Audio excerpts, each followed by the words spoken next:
est Loïc de Wavrin. Je suis agriculteur de deuxième génération. Avec mes deux frères et mon fils, nous exploitons cette ferme ici au Cèdre.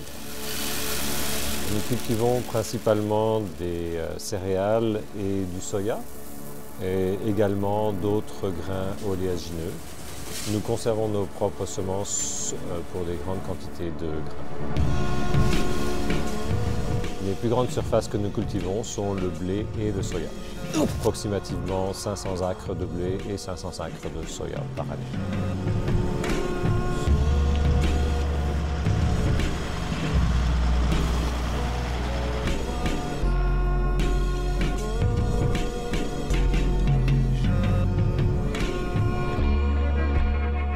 Lorsque nous avons repris la ferme, il n'y avait pas suffisamment de revenus pour les 4 familles, donc nous avons dû trouver des solutions. Une de ces décisions a été de faire la transition vers l'agriculture biologique.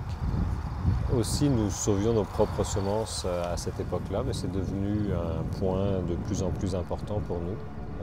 Et je crois que nous étions parmi les plus grosses fermes à faire une transition vers le biologique à l'époque. Ici, à la ferme, c'est pas comme dans l'ancien temps.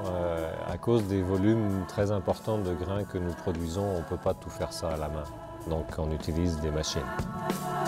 Nous cultivons approximativement 1500 acres de différents types de grains et d'oléagineux.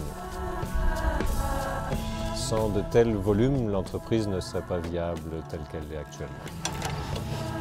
Donc, nous avons besoin d'être mécanisés ou outillés pour faire ces travaux. Mécanisation, innovation, autosuffisance et intégration verticale. Ça signifie d'amener les produits plus près du consommateur pour nous.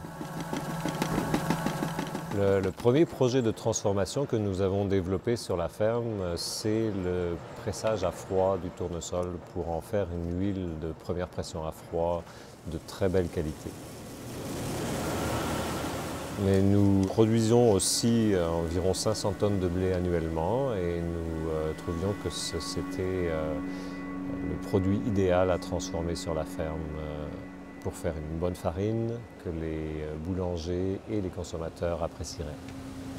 Habituellement, un agriculteur va vendre sa récolte à un transformateur qui, lui, va la vendre à un détaillant ou un distributeur. Ça fait beaucoup de monde impliqué dans la chaîne de production. Et ce que nous avons voulu faire, c'est en fait faire toutes ces étapes par nous-mêmes. Donc de cette façon-là, devenir autonome.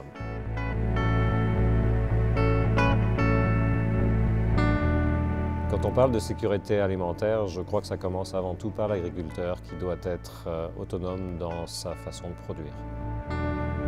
Et c'est exactement ce qu'on fait lorsqu'on produit nos propres semences. On s'assure d'avoir de quoi semer l'année suivante, lorsqu'on récolte une culture.